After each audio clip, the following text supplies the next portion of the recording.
Have you ever had that moment where everything falls apart at once? Your relationship ends, work becomes hell, you look in the mirror and don't recognize who's staring back anymore? Well, in 180 AD, the most powerful man who ever lived had that moment. Marcus Aurelius, Emperor of Rome. He controlled armies, infinite treasures, the fate of millions of people. But on that day, he sat alone, surrounded by traitors, facing a plague that killed thousands, his wife probably betraying him. His children a disappointment, and he picked up a piece of papyrus and wrote something that 1,800 years later still gives chills. You know what he wrote? You could leave life right now. Let that determine what you do, say, and think. Wait, the most powerful man in the world, at the peak of crisis, didn't write about revenge, didn't write about wealth, didn't beg the gods for help. He wrote about how dying today could teach you to live better now. And this mental technique, this brutal psychological trick he used, is just one of 9 weapons he left behind. In the next few minutes, I'm going to show you the 9 most powerful mental techniques that kept an emperor sane while the world crumbled around him. And look, if it worked for him under that absurd pressure, imagine what it could do for you. Look, I know you've seen thousands of videos about personal development. You've heard about mentality, mindset, motivation. But this is different. Because it doesn't come from an internet coach. It doesn't come from a motivational guru who's never truly suffered. It comes from Marcus Aurelius, the Emperor of Rome, the man who literally had the world at his feet, and still he struggled with anxiety, with anger, with the unbearable pressure of governing a collapsing empire. Meditations isn't a self-help book. It's the private diary of a man under extreme pressure, leaving reminders to himself about how to remain sane amid absolute chaos. I took 50,000 words from that diary and distilled them into the most powerful mental techniques you can start using today, right now, this very moment. And look, if you want the complete narrated version, I left the link in the description. But for now, stay with me. Because what I'm about to show you in the next few minutes can literally transform how you deal with everything in your life. Everything. First lesson, and this one is devastating when you really understand it. Everything in your life depends on how you interpret it. Marcus quotes a cynic philosopher who said, "Everything is interpretation." Now, obviously, this isn't literally true. If you get punched, the punch happened, and here's the mental trick, the pain you feel, the anger that arises, the trauma you carry, that's all interpretation. Think about it. It rains at your outdoor wedding. One person sees this and collapses. My perfect day is ruined. Another person sees the same rain and smiles. What a unique moment. This will stay in memory forever. Same rain. 2 completely different experiences. Marcus says something radical here. If you don't feel harmed, you haven't been harmed. Wait, what? He explains. You choose how to interpret each event, and by choosing not to feel harmed, you remove the harm. Now, this is a mental tool, not a universal law. But when you apply it, man, it changes everything. Someone criticizes you at work, you can choose, they're attacking me, or they gave me free feedback to grow. Your car breaks down, bad luck, or what an opportunity to learn mechanics, test my patience, slow down. Marcus summed it up like this: the mind adapts and converts to its own purposes, the obstacle to action. The impediment to action advances action. What stands in the way becomes the way. That phrase alone is worth the entire video. By the way, if you're enjoying this kind of ancient wisdom translated to modern life, this channel is dedicated to that. Practical Stoicism, no BS. So if this is making sense to you, click down there on Wisdom of the Stoics. I post this kind of content every week, and leave a like too, because it helps the algorithm show this to more people who need to hear it. Now let's continue. Second mental technique, and this one is about control. Marcus realized something most people never realize. You have no control over almost anything in the external world. You don't control the weather, don't control the economy, don't control what people think of you, but you do have absolute control over one thing, your mind. And he says something brutal here. You are what you continually think. Your mind takes the shape of what you frequently hold in thought. This means if you spend all day consuming anger on social media, you become angry. If you spend the day in gratitude, you become grateful.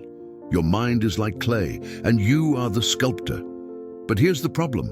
Most people let the body control the mind. Your body says, "I'm tired, don't go train." Your mind obeys. Your body says, "This conversation is uncomfortable, avoid it." Your mind obeys. Marcus calls this being a slave to the body, and he says, your advantage over animals is reason. It's the mind. If you let pain, sleep, hunger, laziness control your actions, you're wasting your greatest gift. So he proposes, gain control of your mind. How? By observing your own thoughts, critically, as if you were observing someone else. Why am I acting this way? What kind of soul am I showing now? Am I acting like a child, like a tyrant? He calls this deliberate attention. Stop living on autopilot. With each action, ask, why am I employing my mind in this? And look, I know it seems heavy, but Marcus promises something. In 10 days of practicing this, you will appear a god even to those who today see you as an animal. 10 days, not 10 years. 10 days of living with intention. Third lesson, and this one is about relationships. Look, people will disappoint you, that's a fact. Your partner will betray you. Your friend will stab you in the back. Your boss will screw you over. The question isn't if this will happen, it's when. And when it happens, most people react with hatred. Anger, revenge. Marcus says that's stupidity. He explains it like this. When you encounter wickedness, either the person is right and then you have no right to complain, or they're wrong and then they're confused and made a mistake. Think about how many mistakes you've made in life. Hundreds, thousands. And do you want people to hate you for every mistake? No. So feel pity for them, not anger. Marcus takes this further. We are born for cooperation. We are constituted for one another. This means that when you help someone, it's not just the right thing to do. It's literally your nature. That's why helping others brings joy. But what about when someone is genuinely horrible to you? Marcus has a brilliant mental technique. Contemplate the positive qualities of that person. The energy of one, the modesty of another, the generosity of a third. Keep these thoughts at hand, because when you focus on their virtues, you automatically think better of them. And here's the final insight. No matter what they didn't really hurt you. Because the only thing that can truly hurt you is if you respond to evil with evil. Then you harm your soul. So the work is, be good. Don't let their wickedness change that. The noblest kind of retribution is not to become like your enemy. Heavy, right? Fourth technique, and this one will hurt a bit. You care too much about what strangers think of you. Marcus says something surprising. It never ceases to amaze me. We all love ourselves more than other people, but care more about their opinion than our own. Think about that. You spend hours crafting the perfect Instagram post. Why? To impress people you don't even know. You don't speak the truth in a meeting. Why? Because you're afraid of what they'll think. That's insanity. Even worse, we often seek praise from people we don't even respect. Marcus calls this seeking the praise of those worthy of contempt. So what to do? First, be honest and straightforward. Don't pretend, don't wear masks. Second, accept correction. Changing your mind when evidence appears isn't weakness, it's freedom. It's a free and noble action to change your mind when you discover you were wrong. Just don't change due to social pressure or to please others. And third, contemplate the insignificance of it all. Fame in a world like this is worthless. You will die. The people who praised you will die. Everything you built will crumble. So why live as a slave to others' opinions? Live according to your principles. Respect yourself. And look, I know it's difficult, especially today with social media bombarding you 24/7. But Marcus had a simple question for himself before each action. Am I respecting myself with this? Will I regret it? If the answer is yes, don't do it. Simple as that. Fifth lesson, and this one is legendary. The obstacle is the way. Let me explain. Something bad happens in your life. You lose your job, end a relationship, get sick. Normal reaction, why did this happen to me? What bad luck? Marcus proposes something radical. Say good. Not, oh, what a shame. Not, I'll get over it. Say good. What new opportunities does this open? Because look, when your interpretation of an event can either hurt you or benefit you, why not choose the one that benefits you? Marcus writes, the mind adapts and converts to its own purposes the obstacle to action. The impediment to action advances action. What stands in the way becomes the way. Let me give you a real example. You lose your job. Normal reaction? Panic, despair. My life is over. But if you apply this mental technique, you ask, what new doors does this open? Suddenly you have time for that project you always wanted to start. You have mental space to rethink your career. You have the opportunity to discover something that truly fulfills you. Relationship ends. You discover who you are alone. You learn to be self-sufficient, get injured and need rest. You learn to slow down, to value health, to listen to your body. There's a military commander named Jocko Willink who applies this perfectly. No matter what happens, his response is always, good. Budget cut? Good. Will be creative. Betrayed? Good. Now I know who to trust. Mission failed? Good.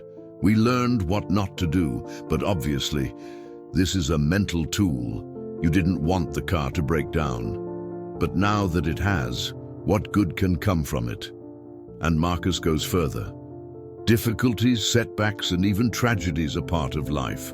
They're part of what it means to be alive. Everyone will face this. Everyone. So don't pray for it not to happen. Pray to have the strength of character to embrace it when it does. Why not pray for the gift to fear none of these things? This puts your focus on what you control, your inner strength, not on what fate controls, the events. And there's more. It's through adversity that we get stronger. You don't grow in the comfort zone, you grow in pain. So when something bad happens, Marcus says, it's unfortunate that this happened? No. It's fortunate that this happened and I remained unharmed. Think about the beauty of that. Each obstacle is an opportunity to test yourself, to prove to yourself that you can handle it. And in the end, none of this is new. Everything has happened before. There's nothing new under the sun. Your partner betrayed you. Millions have been through it, lost everything. Billions have lost, are suffering. All of humanity has suffered. So stop acting shocked. Stop feeling special in suffering. Accept, adapt, move forward. The obstacle is the way, man. If you've made it this far, I know this is resonating. And look, there's much more. These are just 5 of the mental techniques Marcus left behind. But before continuing, let me make a request. If you want more content like this, Stoicism without BS, ancient wisdom applied to modern life, subscribe to the Wisdom of the Stoics channel and leave a like too, because the more people like, the more YouTube shows this to others who need to hear it. And look, I know it seems silly, but these numbers matter. They decide whether I can keep making this kind of content or have to go back to clickbait. So, 2 seconds, like, subscribe, done. Now, let's go to the next lessons, because the ones coming are even more intense. 6th lesson, and this one separates amateurs from the wise. Do good without expecting reward. Most people only act well when they'll gain something in return. They're kind, to be remembered. They help, to receive help later. They donate, to post on Instagram. Marcus says, that's not virtue, that's transaction. True virtue is doing the right thing because it's the right thing. If you choose to do a kind act, don't do it expecting a future reward. The act itself is your reward. And look, I know this seems too idealistic, but think about the opposite. If you only do good expecting return, you'll always be frustrated because people forget, don't thank, don't reciprocate. And then you stop doing good. Marcus proposes, do good and be happy just from having done it. Don't expect applause, don't expect recognition. Do your duty without complaining. And if someone even hates you for doing the right thing, screw it. A king's task to do good and be reviled for it. Your job isn't to please, it's to act with virtue. Now, this doesn't mean being a doormat. Marcus still says, point out where people went wrong, but do it with affection, not hatred. And if they continue being bad, feel pity for them. Very few people can continually act unkindly to you if you show continued kindness to them. Kindness is a natural antidote to cruelty, but in the end, no matter what anyone says or does, my task is to be good. Simple, direct, powerful, 7th technique, and this is the heaviest. Memento mori. Remember, you will die, not tomorrow, not in 50 years, but you will. And everyone you love will too. Everything you built will crumble. Your name will be forgotten. In 100 years, no one will remember you existed. Now, is this depressing? Marcus says, no, it's liberating, because if death is inevitable and everything is temporary, why are you postponing living well? He writes, remember how many times you've postponed, how many chances were given and wasted. Your time here is limited and running out. Stop seeking approval. Stop postponing. Decide today to start acting. And there's a mental technique he suggests. Think of the life behind you as already dead. And today you're living a new life, shorter. Think of yourself as dead. You've already lived your life. Now take what's left and live it properly. This changes everything, because when you see yourself as having died once, each day is a bonus. You stop complaining, stop postponing, stop being afraid. And Marcus says something brutal for those who are aging. When young, you imagined being the next prodigy, going pro, changing the world. And now, that never happened. Don't let that discourage you. Just because you've abandoned your hopes of becoming a great thinker or scientist doesn't mean you should give up on achieving freedom, humility, and serving others. You can still build your character, can still do good. Accept the limits of your life. You won't live forever. Accept that. Fear of the future only stops you from acting with courage today. And when you stumble, because you will stumble, get up quickly. When jarred by circumstances, revert immediately to yourself. Don't lose the rhythm. The more you practice returning to center, the better you'll get. You'll fall off the diet, will explode in anger, will be cowardly. When that happens, don't say, screw it, the day's already ruined. Return to center immediately. Don't feel exasperated or defeated because your days aren't full of wise actions. Get up when you fail. Celebrate acting human, however imperfectly. because in the end, death comes for everyone, inevitably. So live well while you can. Eighth lesson, and this one is about money. Material wealth is neither good nor bad, it's how you use it. Look, Marcus was literally the richest man in the world. He had palaces, armies, infinite gold. And he says, that's not good, but it's also not bad. It's neutral. Wealth itself isn't good or bad. It's how you use it. If you use money to do good, great. If you use it to feed ego and vanity, bad. But many people get it wrong on both sides. Some idolize money. If I get rich, I'll be happy. Others demonize money. Money is the root of all evil. Marcus says, both are wrong. Your only true goods are your virtues. Honesty, courage, discipline, kindness. These are your real riches. Because money can be taken from you, virtue, never. So what to do? Respect your own mind, value it, be satisfied in yourself. If you can't stop coveting things, you'll never be free. You'll always envy, always fear losing, but at the same time, don't feel guilty for having money. Don't despise wealth. That's just giving it power in another way.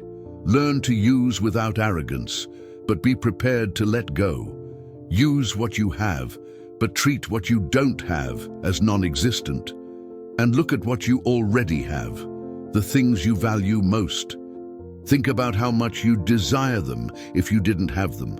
But beware, don't value them so much that you'd be devastated losing them. Appreciate, but don't attach. Gratitude without dependency. That's the balance. Ninth and penultimate lesson, stop pretending. B. Marcus says something direct. Stop talking about what a good man is like. Be one. Most people spend their lives appearing virtuous. They post about charity, talk about integrity, signal values. But when no one's watching, they act differently. Marcus says that's theater, performance. Be honest and straightforward. Don't pretend. Don't wear masks. Don't try to impress. And when you make a mistake, because you will, accept correction. Being corrected is better than remaining in self-deceit. Changing your mind isn't losing, it's growing. It's a free and noble act to change your mind when evidence changes. Just don't change due to social pressure. And with that in mind, respect others' freedom too. Learn to hear unwelcome truths, listen attentively and put yourself in the other's shoes.